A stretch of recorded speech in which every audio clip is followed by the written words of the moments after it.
Hello students, कैसे हो आप सब। तो I hope that you all fine. So हम लोगों ने ऑक्सीडेशन नंबर स्टार्ट किया था, राइट। तो आगे हम लोग पढ़ेंगे, दैट इज़ ऑक्सीडेशन नंबर में ही मैंने आपको बताया था H2O2 गिव्स H2Cl2 HCl देता है, फिर CH4Cl2 का कार्बन टेट्राक्लोराइड CCl4 देखा था HCl के साथ रिएक्शन। तो ये तीनों रिएक्शन में ऑक्सीडेशन नंबर कैसे आपको बताना है वो मैंने आपको बताया था। तो ऑक्सीडेशन नंबर में आप किस टाइप से इसको डिनोट करते हो, तो oxidation number that denotes the oxidation state. याद रखो, ऑक्सीडेशन नंबर जो है आप कोई भी कंपाउंड का निकालते हो तो it denotes what, it denotes oxidation state. आपको स्टेट बताता है कि कौन से स्टेट में प्रेजेंट है। न्यूट्रल स्टेट में है, +1 -1, क्या स्टेट है एलिमेंट का कंपाउंड के फॉर्म में, दैट वो असाइन करेगा according to the set of rules. अब इसके कुछ रूल्स भी हैं जो कि मैं आपको अभी बताने वाली हूँ कि उसके बेसिस पे ही आप लोग को ऑक्सीडेशन नंबर बताना है और उसी बेसिस पे आपको इलेक्ट्रॉन पेयर निकालना है। समझ गए। और इलेक्ट्रॉन पेयर जो है वो कोवलेंट बॉन्ड में भी प्रेजेंट है। सो उसी के रिगार्डिंगली मैं आपको बताऊंगी कि कौन सा सबसे ज़्यादा मोर इलेक्ट्रोनेगेटिव एलिमेंट है और कौन सा लेस इलेक्ट्रोनेगेटिव एलिमेंट है। तो इलेक्ट्रॉन पेयर पे जो है बॉन्डिंग डिपेंड करता है, ऑक्सीडेशन स्टेट जो है वो डिपेंड करता है। तो that's what electron pair in a covalent bond belongs entirely to more electronegative element. तो सबसे पहले तो इलेक्ट्रोनेगेटिव एलिमेंट के साथ अगर देखो कोई भी हो ना, तो समझ ही जाना है कि उसको वो खींच ही लेते हैं, इलेक्ट्रॉन पेयर जो है वो ले लेता है उससे। समझ गए, because it's more electronegative element है। सो इलेक्ट्रोनेगेटिव एलिमेंट होने की वजह से it's not always possible to remember that you make out easily in the compound को आयन में फॉर्मेशन कौन सा एलिमेंट ज़्यादा इलेक्ट्रोनेगेटिव है किसके कंपैरिजन में। तो इसके लिए कुछ रूल्स बनाए गए हैं to determine the oxidation number of the element और we can say compound. So वो आपको मैं अभी बताती हूँ। अगर देखो, इफ़ 2 और more than 2 atoms of an elements are present in the molecule, याद रखो दो, इसके रूल्स आपको बहुत ही इंपॉर्टेंट है, ये नंबर पूछा जाता है क्वेश्चन। ठीक है, तो देखो पहला रूल ये कहता है कि इफ़ 2 और more than 2 atoms of an element are present in the molecule, यानी कि अगर दो या दो से ज़्यादा एटम एलिमेंट का प्रेजेंट है तुम्हारे मॉलिक्यूल के अंदर, और वी कैन से आयन। ठीक है, तो जैसे कि मैं आपको एग्जांपल के तौर में देती हूँ Na2S2O3, Na2S2O3, और वी कैन से आयन में Cr2O7⁻², ये एक आयन ही हुआ ना। तो इसमें ऑक्सीडेशन नंबर जो है एटम का इन्हीं एलिमेंट के केस में will then be the average of the oxidation number of all the atom of that element. यानी इसमें पर्टिकुलरली आपको बोला जाएगा कि सोडियम का ऑक्सीडेशन स्टेट निकालो, सल्फर का ऑक्सीडेशन स्टेट निकालो, या वी कैन से ऑक्सीजन के फॉर्मेशन में करना है। अंडरलाइन जो दिया होगा ना उसी का आपको ऑक्सीडेशन स्टेट निकालना होगा। लेकिन देखो इसमें एक से ज़्यादा एटम या एक से ज़्यादा एलिमेंट प्रेजेंट है ऑब्वियसली। ठीक है, सोडियम है, सल्फर, ऑक्सीजन तीनों है। So oxidation number of the atom of that element will then be the average of the oxidation number. Average लेते हैं हम उस केस में ऑफ ऑल द एटम्स का। ठीक है, उसी एलिमेंट के कंपैरिजन में। यानी कि अगर मुझे सोडियम निकालना है तो ज़रूरी नहीं है कि आपको सोडियम का ऑक्सीडेशन स्टेट निकालना है तो बाकी को आप भूल जाओ। हमें एवरेज यानी केस में सल्फर भी काउंट करना पड़ेगा, ऑक्सीजन भी काउंट करना पड़ेगा। समझ के एवरेज लेना पड़ता है। तो वी में स्टेट दिस, मतलब हम जो रूल्स पढ़ने वाले हैं ऑक्सीडेशन नंबर का, तो ये जो रूल्स है अब स्टार्ट होता है जनरली। तो देखो सबसे पहला रूल्स आपको बता देती हूँ मैं, ये रूल आपको माइंड में रख लेना है। समझ गए। तो रूल में सबसे पहला आता है कि इन एलिमेंट्स के केस में इन द फ्री हो या फिर अनकम्बाइंड स्टेट में हो, अगर आपका एलिमेंट फ्री हो या फिर अनकम्बाइंड यानी कि किसी के साथ कंबाइंड ना हो, अनकम्बाइंड स्टेट में हो, तो ऐसे एलिमेंट्स जो होते हैं उनमें जो मतलब, या वी कैन से ऐसे एटम्स होते हैं, तो उनमें आप समझ जाओ कि जो एलिमेंट्स फ्री स्टेट में या किसी के साथ कंबाइन नहीं होते हैं, अनकम्बाइंड स्टेट में होते हैं, तो उस पर आप याद रखो कि ईच एटम बियर्स, यानी उनमें N oxidation number of 0, N oxidation number of 0। याद रखो कि जो एलिमेंट्स हमारे पास फ्री स्टेट में प्रेजेंट है, यानी कि उनका किसी के साथ कोई कॉम्बिनेशन नहीं है, ओके, तो उन एटम्स में ऑक्सीडेशन स्टेट जो आएगा या ऑक्सीडेशन नंबर जो उनका होगा वो 0 हो जाएगा। समझ गए, ठीक है, यानी कि वो एलिमेंटल फॉर्म में एग्जिस्ट करता है। जैसे कि मैं आपको बताती हूँ, अगर मैं यहाँ पे H2 ले लूँ, ठीक है, अब H2 के साथ कोई है नहीं है ना, O2 ले लूँ, O3 ले लूँ, P4 ले लूँ, S8 ले लूँ, सोडियम ले लूँ, मैग्नीशियम ले लूँ, एल्यूमिनियम ले लूँ, ये सारे क्या हैं, ये सारे एलिमेंटल फॉर्म में है। ओके, एलिमेंटल फॉर्म में है, दैट मीन्स अकेला है, किसी भी एटम के साथ कंबाइन नहीं है, दैट मीन्स उनका ऑक्सीडेशन स्टेट क्या होगा, नंबर 0 हो जाएगा। समझ गए आप लोग? तो it all have oxidation number is 0, ये पहला रूल था। ओके, सेकेंड रूल की ओर बढ़ते हैं। सेकेंड रूल ये कहता है कि ions that composed of only one atom, यानी कि जो आयंस में that composed of only one atom, तो उसमें जो ऑक्सीडेशन नंबर होगा that is equal to the charge on the ion. समझ गए? जैसे ये इंपॉर्टेंट लाइन यहाँ पे बोली है, आयंस के केस में ions composed of only one atom. अब अगर आप आयंस की बात करते हैं ना, तो उसमें आप एक ही एटम को लेना पड़ता है, और उसी के केस में हम आयंस देखते हैं। समझ गए? तो ions composed of only one atom, the oxidation, उस केस में जो उसका जो ऑक्सीडेशन नंबर हो जाएगा वो जो है दैट इज इक्वल टू, वो किसके इक्वल हो जाएगा, equal to the charge on the ion. Ion पे जो चार्ज होगा उसी के बराबर होगा। जैसे कि सपोज करो कि मेरे पास सोडियम है, तो सोडियम के ऊपर क्या होता है, अगर यहाँ मान लो ऐसा कुछ है ना, तो इसमें मान लो हमें क्या करना है कि आयन का अगर मुझे बताना है, तो उसमें आप एक ही एटम को कंसिडर करोगे, लेट अस टेक सोडियम। तो सोडियम के ऊपर चार्ज जो लगता है ना, वही उसका ऑक्सीडेशन नंबर हो जाएगा। समझ गए आप लोग? तो oxidation number that is equal to the charge on the ion. तो सोडियम है, तो उसके ऊपर यहाँ पे आप देखोगे तो सोडियम में वैसे भी NaCl ले लो, तो सोडियम में पॉजिटिव Cl-। ओके, तो Na किस फॉर्म में एग्जिस्ट करेगा, तो उस पर जो चार्ज लगता है वही बेटा उसका ऑक्सीडेशन नंबर हो जाता है। समझ गए आप लोग? तो जैसे सोडियम में प्लस होता है, ion has an oxidation number of, अगर मुझे सोडियम +1, वैसे भी देखो सोडियम के ऊपर वैसे भी आप जानते हो चार्ज भी तो +1 ही होता है, तो इनका अगर मुझे ऑक्सीडेशन स्टेट या ऑक्सीडेशन नंबर की बात करनी है, ओके, तो इसमें भी ऑक्सीडेशन नंबर क्या होगा, दैट इज़ दी +1। समझ गए? और यही आपको याद रखना है। जैसे एक और एग्जाम्पल मैं आपको बताती हूँ, क्लियर, तो आपको अच्छे से समझ में आ जाएगा। देखिए, जैसे सपोज अगर मैं एक एग्जांपल लेती हूँ Mg+2, ठीक है, कौन सा एग्जांपल ले रही हूँ मैं, Mg+2 का, तो इसमें Mg+2 आयन में कितना ऑक्सीडेशन स्टेट हो जाएगा, +2, ठीक है, और Fe+3, तो ये जो देखो चार्ज जो होता है ना, वही ऑक्सीडेशन नंबर हो जाता है। समझ गए? Fe+3 आयन में +3 ऑक्सीडेशन स्टेट होगा, Cl- में कितना होगा, दैट इज -1 हो जाएगा, Br हो कोई भी हो, O में क्या होता है, -2 होता है, तो इसका -2 आयन हो जाएगा, एंड सो ऑन। समझ गए? तो यही होता है। तो हम बोल सकते हैं कि उनके जो कंपाउंड्स में आपके सपोज करो एल्कली मेटल्स है, तो उनमें ऑक्सीडेशन नंबर +1 का होता है, अल्कली मेटल्स, ठीक है, एस वाले पहले वाले, उनमें +1 का हो जाता है। पीरियोडिक टेबल में आप देखोगे पहले दो ग्रुप वाले पहला ग्रुप वाला अल्कली, दूसरा अल्कलाइन होता है, तो पहले वाले जो ग्रुप के एलिमेंट्स होते हैं अल्कली मेटल्स, उनमें ऑक्सीडेशन नंबर +1 हो जाता है। अल्कलाइन अर्थ मेटल, यानी कि ये जो है ना, वो आपके ग्रुप 1 के एलिमेंट्स हो गए पीरियोडिक टेबल के, और दूसरा जो आता है, मैंने आपको ये पहले भी बताया था, अल्कलाइन अर्थ मेटल। ओके, तो ये सारे ग्रुप 2 के आ गए, तो उनमें आपका जो ऑक्सीडेशन नंबर हो जाएगा दैट इज ऑफ +2। समझ गए?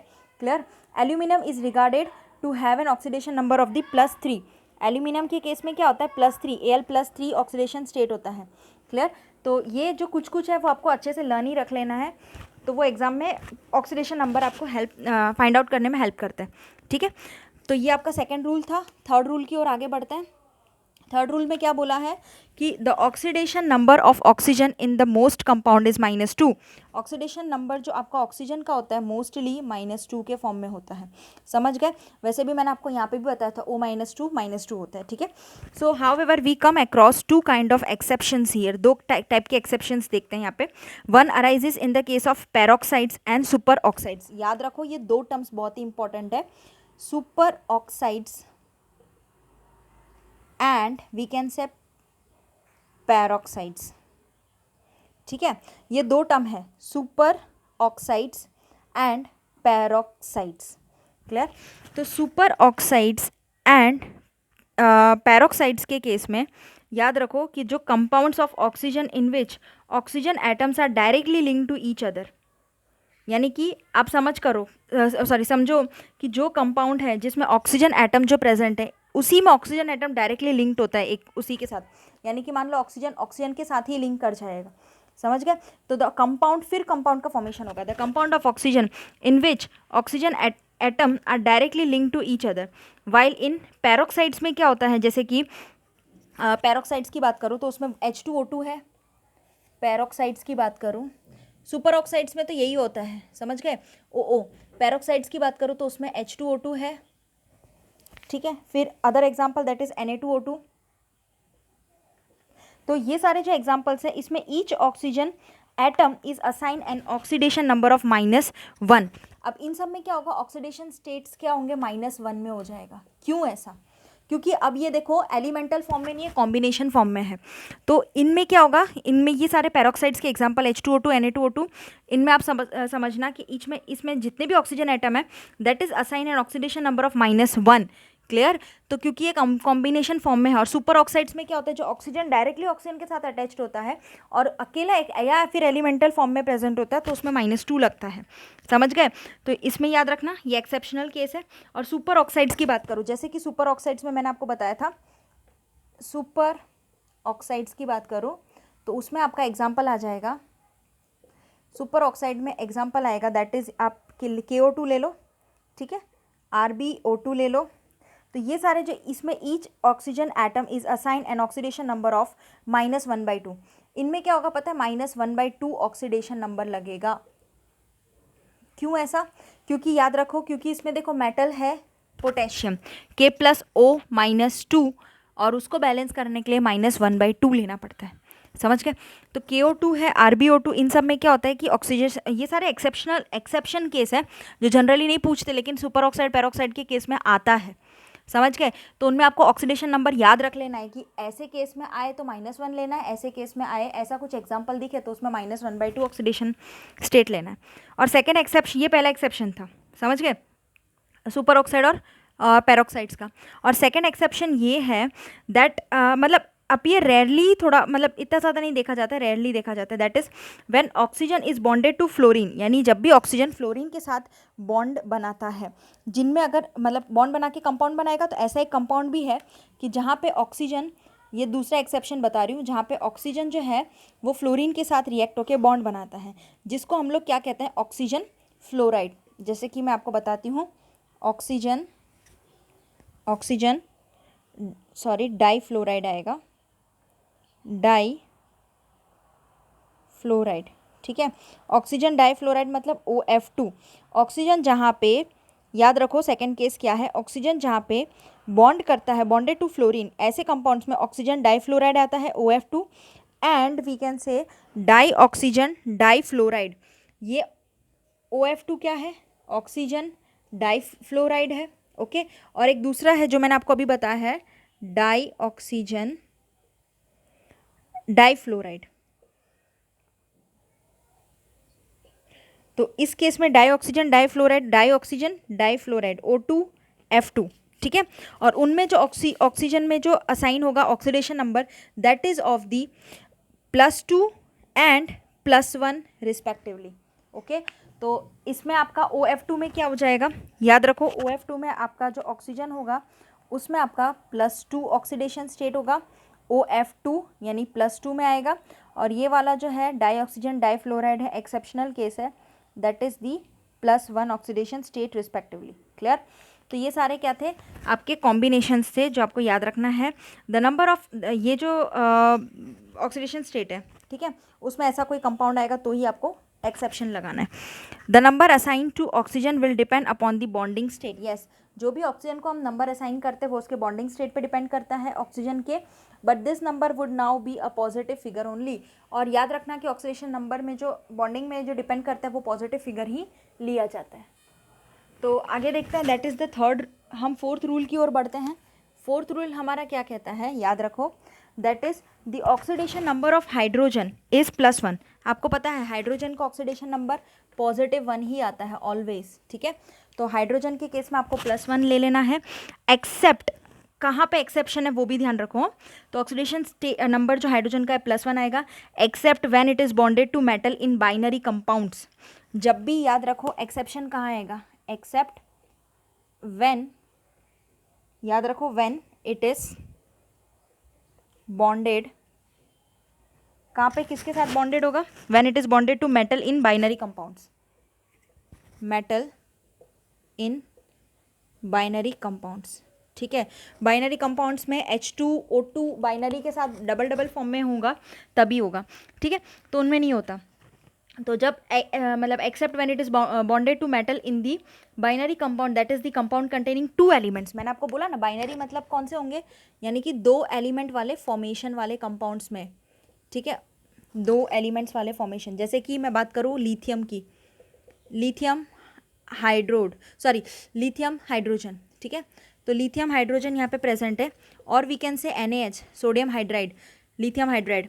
ठीक है, और CaF2 भी ले सकते हो, कैल्शियम CaH2। ठीक है, ये भी ले सकते हो। तो इनमें क्या होगा, ऑक्सीडेशन नंबर -1 हो जाएगा। ऐसे केस में ऑक्सीडेशन नंबर -1 हो जाता है। क्यों, समझ में आ गया ना, क्योंकि जब भी ये इसका रूल है कि अगर आपके पास हाइड्रोजन एज इट इज़ अकेला एलिमेंटल फॉर्म में प्रेजेंट होता है तो उसका ऑक्सीडेशन नंबर +1 होता है। लेकिन एक्सेप्ट याद रखना, जब भी ये ऐसा मेटल के साथ बाइनरी कंपाउंड फॉर्मेशन में प्रेजेंट होता है हाइड्रोजन, जिनमें 2 एलिमेंट प्रेजेंट होते हैं, जैसे कि इस केस में लिथियम भी था, हाइड्रोजन था, तो अब ये हाइड्रोजन देखो लिथियम के साथ प्रेजेंट है, लिथियम हाइड्राइड बना रहा है। ओके, तो ऐसे केस में सोडियम हाइड्राइड है, कैल्शियम हाइड्राइड, तो ऐसे केस में क्या होगा, यह हाइड्रोजन कह सकते हैं -1 हो जाएगा ऑक्सीडेशन स्टेट। तो ये आपको याद रखना है, इसका रूल है। ओके, चलिए अब तो अब 5th वाला रूल देख लेते हैं। ये रूल्स अप्लाई करना होता है हम लोग को। देखो, इन बहुत सारे ऐसे कंपाउंड्स होते हैं, in all compounds fluorine has an oxidation number of what, -1। Fluorine F- लिखते हैं ना अपने, तो उनका जो ऑक्सीडेशन फ्लोरीन के केस में, याद रखो फ्लोरीन के केस में जो ऑक्सीडेशन नंबर होता है वो क्या होता है, -1 होता है। It's electronegative element. ओके, और अदर हेलोजेंस अगर मैं लूँ, आपको पता है सिर्फ फ्लोरीन ही हेलोजन नहीं है, हमारे पास बहुत सारे हेलोजेंस हैं। जैसे कि मैं बात करूँ Cl की ले लेती हूँ, Br है, I है, other halogen Cl Bri also have an oxidation number of -1। इनमें भी क्या होता है, ऑक्सीडेशन स्टेट क्या होता है, -1 ही आता है। क्लियर, जितने भी हेलोजेंस होते हैं उनमें -1 होता है। When they occur as halide ion in their compounds, जब ये हैलाइड आयन के फॉर्म में प्रेजेंट होते हैं तब, जब ये हैलाइड आयन के फॉर्म में प्रेजेंट होते हैं अपने खुद के कंपाउंड्स में, ठीक है, तब ये -1 में, जैसे chlorine, bromine and iodine when combined with oxygen, है ना, जैसे कि क्लोरीन है, ब्रोमीन है, आयोडीन है, जब ये ऑक्सीजन के साथ कंबाइन करते हैं तो क्या फॉर्मेशन करते हैं, आपको पता है कि oxo acid and oxo anions. याद रखो, oxo acids and oxo anions, समझ गए ना। क्लोरीन है, ब्रोमीन, आयोडीन है, तो जब भी ऑक्सीजन के साथ रिएक्ट कराएगा तो क्या फॉर्म करेगा, ऑक्सो एसिड। ठीक है, ClO2, ये ऑक्सीजन के फॉर्मेशन में इसका एक ऑक्साइड, हम कह सकते हैं मेटल ऑक्साइड फॉर्मेशन, तो ऑक्सो एसिड फॉर्म हुआ। ऑक्सो ओ एसिड मतलब कोई भी, या HClO2 भी ले लो, तो ये भी हाइपोक्लोरिक एसिड है, नाम है इसका, समझ गए। तो ऐसा क्या है, ऑक्सो एसिड फॉर्म कर रहा है। और we can say oxo anions, anion भी फॉर्मेशन करता है, क्योंकि क्या है, Cl है, तो Cl-O2, तो ऐसे क्या एनाइन में फॉर्मेशन में भी प्रेजेंट होता है, पॉजिटिव नेगेटिव। ओके, सो ये 2 नंबर आपको याद रखना है, उस केस में उनका पॉजिटिव ऑक्सीडेशन नंबर हो जाएगा। अब ये दोनों अगर आएंगे ना, तो याद रखो पॉजिटिव आपका ऑक्सीडेशन नंबर आता है। क्लियर, समझ में आ गया। जब आपका क्लोरीन, ब्रोमीन, आयोडीन, वापस बोल रही हूँ, ऑक्सीजन के साथ रिएक्ट करके ऑक्सो एसिड या ऑक्सो एनाइन फॉर्मेशन करता है, जो मैंने आपको अभी बताया कौन कौन से कंपाउंड होंगे, उनमें +1 ऑक्सीडेशन नंबर आएगा। ठीक है, तो ये इसका एक्सेप्शन है। अब द लास्ट वन इज, आपको भी लास्ट रूल आपको बताना है, दैट इज 6th वन। ठीक है, ये रूल आपको लर्न हो जाना चाहिए बाई हार्ट। ओके, अच्छे से। The algebraic sum of the oxidation number of all the atom in the compound must be 0। Algebraic सम करना कंपाउंड का मैं आपको बताऊंगी, टेंशन मत लो कोई चीज़ की। जैसे कि मैं बात करती हूँ Na2 Cl2O4, सपोज करो ये ले लिया, ठीक है, एक एग्जांपल दे रही हूँ। तो इनका जब आप एल्जेब्रिक सम करोगे, मैंने आपको उस टाइम पे भी बताया था, कुछ इस वे में हम ऑक्सीडेशन नंबर निकालेंगे। सब समझ में आ गया? तो इनका जो एल्जेब्रिक सम होगा, मतलब तीनों को मैंने देखो ऐड करके 2Na है, 2Cl है, O4 है, उनका एल्जेब्रिक सम ऑलवेज कैसा होगा बेटा? 0। समझ गए? तो एल्जेब्रिक सम आप ऐड करने पे 0 आएगा। ठीक है, चलिए, तो ये याद रखो, algebraic sum of oxidation number of all the atom in a compound must be 0। अब मान लो पॉलीएटॉमिक हम आयन लेते हैं, तो उस केस में पॉलीएटॉमिक बहुत सारे में आयन है अगर है, तो algebraic sum of all the oxidation number of atom of the ion must equal the charge on the ion. याद रखो कि हमारा जो है चार्ज ही लेना होता है। जैसे मान लो कॉम्बिनेशन फॉर्म में प्रेजेंट है, मैंने आपको अभी बताया कि एक एग्जाम्पल ही दे देते हैं, यही वाला एक एग्जाम्पल ले लेते हैं। मैंने आपको बोला था Cl2O4, सपोज करो ये है, ठीक है, तो इसमें क्या होगा? 4 oxygen, that is equal to 0।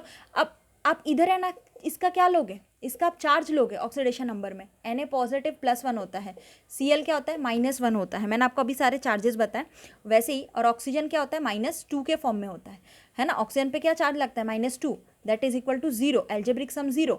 समझ गए? तो इसी वे में आपको क्या निकालना है? ऑक्सीडेशन नंबर निकालना है किसी भी कंपाउंड का। जैसे कि यहाँ पे खाली मैंने आपको बताया है, इसी वे में निकालना है। और आप क्या कर सकते हो, देखो आपको निकालना है, इसमें आपको अंडरलाइन किया हुआ होता है कि आपको सोडियम का निकालो, तो उसको आप X ले लेते हो। समझ गए? है ना। फिर आप आगे करते हो, X लेते हो, फिर 2Cl ऐसे करके कर लेते हो, और 4 ऑक्सीजन, दैट इज़ 0। ठीक है, तो आपको सोडियम का पता चल जाता है कि क्या निकालना है। तो आपको चार्ज ही कंसिडर करना होता है। समझ गए? मैं आपको बताऊंगी कि कैसे ऑक्सीडेशन नंबर निकाला जाता है। सो यू डोंट टेक, आप कोई भी प्रॉब्लम मत लेना, ठीक है, आपको समझ में आ जाएगा। सो पॉलीएटॉमिक आयन ले तो एल्जेब्रिक सम होगा ऑक्सीडेशन नंबर जो होगा एटम का, दैट मस्ट आयन, मतलब जो भी ऑक्सीडेशन नंबर होगा एटम का आयन पे, that must carry an equal and the charge of the ion, जो भी चार्ज होगा वही कैरी करेगा। और sum of the oxidation number of the 3 oxygen atom and 1 carbon atom in the carbonate ion must be equal to -2। अगर मान लो आप carbonate का ले रहे हो ना, CO3 -2, इसको कार्बोनेट बोलते हैं। समझ गए? है ना। इनमें क्या है? 3 आपका देखो ऑक्सीजन, सम अगर आप करोगे oxidation number of the 3 oxygen atom का and 1 carbon, 3 oxygen 1 carbon present है ना। तो इनका जो must be that is equal to what? -2। इनका जो ऑक्सीडेशन नंबर निकलेगा दैट इज व्हाट? -2 निकलेगा। लेट अस टेक, अगर मुझे कार्बन का तो निकालना है, नहीं पता, ठीक है, और 3 टाइम ऑक्सीजन ले लिया, ये 3 टाइम ऑक्सीजन ले लिया, दैट इज इक्वल टू, इसके ऊपर चार्ज क्या है? -2 है, ऐसे किया, और X + 3, ये क्या है आपका? -2, ऑक्सीजन पे -2 चार्ज लगता है, वो लिख दिया, दैट इज -2। तो X + -3 2 ज़ा मतलब माइनस में आएगा, तो X - 6 इज इक्वल टू -2। ठीक है, तो X इज इक्वल टू क्या होगा? -2 + 6। समझ गए? है ना। तो X इक्वल टू क्या बनेगा? 6 में से आप लोग क्या करोगे? 2 माइनस कर दोगे, दैट इज़ व्हाट? 4। तो यहाँ पे 4 प्रेजेंट होगा, दैट इज़ व्हाट? कार्बन का ऑक्सीडेशन नंबर, अगर आपको कार्बन का बोला है फाइंड आउट करने के लिए। समझ गए? लेकिन आपको इसमें क्या करना है? इसका डायरेक्टली आयन आपका प्रेजेंट है, कार्बोनेट आयन में 3 अगर प्रेजेंट है, दैट मीन्स यहाँ पे चार्ज ऑलरेडी आपको गिवन है -2, तो ऑक्सीडेशन नंबर क्या होगा? -2 हो जाएगा। क्लियर? आया समझ में? ये ऑलरेडी आपको गिवन है, अगर बोला है निकालने के लिए तो इस वे में आप निकालोगे। समझ गए ना। तो ये था आपका पूरा रूल। आपको कोई प्रॉब्लम डाउट हो तो मैं आपको क्लियर करवा दूंगी, मैं आपको समझाऊंगी कैसे ऑक्सीडेशन नंबर निकाला जाता है, वो नेक्स्ट वीडियो में हम देखेंगे। आज हमने रूल पढ़ा है, और मैं नेक्स्ट वीडियो में 4-5 ऐसे अच्छे अच्छे एग्जाम्पल्स लेकर आऊँगी, और मैं आपको बताऊँगी कि ऑक्सीडेशन नंबर कैसे फाइंड आउट किया जाता है। ठीक है, तो आपको अच्छे से समझ में आ जाएगा। इस वीडियो रिलेटेड आपको कोई भी प्रॉब्लम डाउट हो तो आप मुझसे पूछ सकते हो। Thank you so much students.